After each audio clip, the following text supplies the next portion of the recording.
Hi guys, ayan si Zach. Hello. Milk. Milk, where's your milk? Hi guys, good evening. Today is May 31st, end of May na, last day of May. And wala, unplanned tong sit-in na to guys. Wala, gusto ko kayong kausapin kasi alam niyo naman hindi ako nagre-reply. Hindi ako ma-reply sa mga comments niyo. Although nagbabasa ko silang lahat. Gusto ko man kayong replyan lahat. Kaso hindi nga kapos tayo sa oras. So anyway guys. Marami nagko-comment sa inyo na kini-question yung pagmamahal ko sa mga anak ko. Na keso si Sak daw mas gising pa sila, nanonood sila ng cartoons doon. Sorry, maingay. Marami nagka-question sa inyo na yung love ko daw, mas love ko raw si Sak kaysa kay TJ. Hindi yan totoo, guys. Kasi ang love ko sa kanila, kasi si Sak eto, ganyan siya. Clingy si Sak. Yes. Ano si Sak? Sak, ano siya, very, ganito, touchy. She does left us it's night time. And why you're not in bed yet? Because I don't have candy. Narinig nyo? Kasi wala raw siyang pasok, wala siyang candy. So yun, Mommy loves you. How many minutes we drive at the Philippines? We don't drive in the Philippines, we fly in the Philippines. No, how many drive we when we're driving someone's car? Where? Going where? What that do? Huh? Tingnan nyo guys. Tingnan, umi-eksena naman siya sa aking sit-in. Oh, what? Atte's car. Ate's house in the Philippines? No. That Atte. Who's Ate? Atte like a car. Ate Isha? No. Who's Ate? The Philippines. Who's that bright? That bring us to the Philippines. When we were driving there quickly when we was nearly there. We don't drive in the Philippines. No, before. But after the airplane when we were walking, someone had picked us up. Ah, going to Nana's past house? Or to the condo? Where? To the summer's house. Who takes it there? That's Nana and Pa's driver. No. Huh? But when we were walking, when we were at the airplane, when we were walking, and someone had picked us up. Uncle Wood, Jackie? No. We extended the next. When we just stopped somewhere in all our suitcase. Yeah, that was Nana's past driver. What name is The one who picked us up in the airport. Okay na? Guys, umi-extend na naman. Sandali lang Usapin ko muna to. Kasi, ayun, yes. Ano, ikaw, eksena ka rin? Who's that? Kuya Zach. Kuya Zach. Say, okay, see you guys. So yun, umalis na si Zach. Hindi ko alam sa dami ba naman na pinunta namin. So anyway, unplanned tong sit-in guys. Yun nga, sabi ko sa inyo, hindi ako nakaka-reply sa mga comments niyo. Although nababasa ko silang lahat. Gustong-gusto ko silang nababasa. So please don't stop commenting. So marami akong nababasa na comments na keso daw unfair ang love ko sa mga anak ko. Na mas mahal ko daw si Sak kaysa kay Kuya. Hindi yan totoo guys. Kasi ang pagmamahal ko sa mga anak ko ay pantay-pantay. Mga anak ko yan Lahat ko sila paborito. Iba-iba lang ang character nila. Iba-iba lang din ang mga nila. Yung behaviors nila. Like si Sak, very very sweet, very clingy. Yun, matachi. Si Kuya, sweet din yan si Kuya. Pero hindi siya yung touchy. Hindi siya yung katulad ni Sak, iba ang personality nila. Pero pare-pareho ko silang mahal. Pantay-pantay ang pagmamahal ko sa... Kuya! Come here, please. Tawagin natin si Kuya. Hurry up, Kuya. Come here. Tingnan mo si Holly. No, what's that smell? I don't know. Come here. Tingnan niyo si Holly. Ayan to. Holly, ano ka, hip-hop? Hi, guys. So, ito na si Kuya. Kuya, there's a lot of people asking why you're not on the vlog all the time. I'm shy. Huh? I'm shy. You're what? I'm shy. Shy. Oh, shy daw siya. But, also people ask me, questioning me about my love for you. How much Mama loves you and Sak and Daddy and Holly? Tell them. From the moon and back. That's right. From the moon and back. Right, Kuya? Si Kuya hindi siya ganun kay Sak na sweet, pero you love Mommy. The moon and back. Yeah, and Daddy, Sak, and Holly. So yun guys, Bye. so yun guys, nasagot na ni Kuya na love namin sila pare-pareho at ganun din sila sa amin, mahal na mahal nila kami ng daddy nila. So yun, si Holly, shh. So yun, isa pa sa mga comments na hindi ko kayo nare-replyan is yung mga questions nyo na gusto niyo ako mag storytelling about sa love story namin ni Jan. Gusto ko naman siyang i-share sa inyo guys, pero syempre kailangan ko ng consent sa Love you in the moon and back. Yeah, I love you too. Gusto ko naman siyang i-share sa inyo, pero mas syempre kailangan ko ng consent from my husband. Nagpaalam ako sa asawa ko before pa ma-reach ko yung 10,000. Yun talaga ang gusto ko, yung plano ko na mag-sit in ako and then yun nga, i-share din sa inyo. Pero hindi, so yun, ang gugulo ng mga bata. Sorry guys.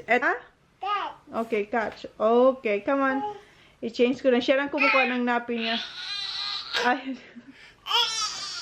Come on. Mommy, change you. Ayun yun na, pag full na ang napi niya guys, okay, may pupo siya. Kukuha na siya ng napi at saka kukunin niya yung wipes. Kasi alam, ayan o, kukunin niya na yung wipes. Ano? Kasi ayaw niya na mabigat yung napi niya. Ayaw niya yung may pupo siya. Kaya, hindi tumatagal ang napi sa kanya. Pag alam niyang mabigat na, kukuha na siya ng napi, itatapon niya. Isasabi niya, Mommy, catch. So, alam ko na. Come on. Ayan na siya. No, that's heavy. Tapo, Mama. No, come on. Etong sit-in ko, guys, maraming patalasas. So, i-change ko muna si Holly. So, ayan na siya. Hi, Holly. Hi. Gusto ko naman siyang i-share sa inyo, guys. Kaso, syempre, kailangan ko ng consent sa asawa ko.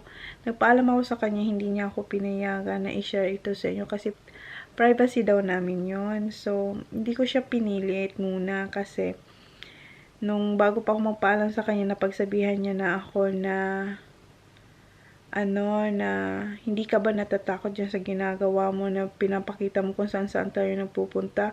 Isang tao lang na may sirang ulo dyan na anuin tayo, sabi niya gano'n. So, natakot ako noon nung sinabi niya sa akin kasi, Diyos ko, kung naman guys, 1, 2, 3. Kasi diba, totoo naman yung sinabi, napaisip talaga ako noon nung sinabihan niya ako noon. Kaya, hindi ko na lang muna siya pinupush dyan sa mga yung gusto nyo guys. So, maging masaya na lang tayo dahil pinapayagan niya akong i-vlog. Kasi, hindi naman talaga nga to, diba? Sabi ko sa inyo, nagustuhan nyo lang yung vlog namin. Kasi nga, diba, sabi ko sa inyo, sa family ko talaga to nung sinabi ko sa kanya. So, hindi niya alam yung YouTube na about vlog. So, yun nga, discover nyo kami, nagustuhan nyo. So, parang naituloy-tuloy ko na. Kasi nga, parang nga talaga to sila mama and papa, and then nandyan din kayo, sinusuportahan kami. So, yun.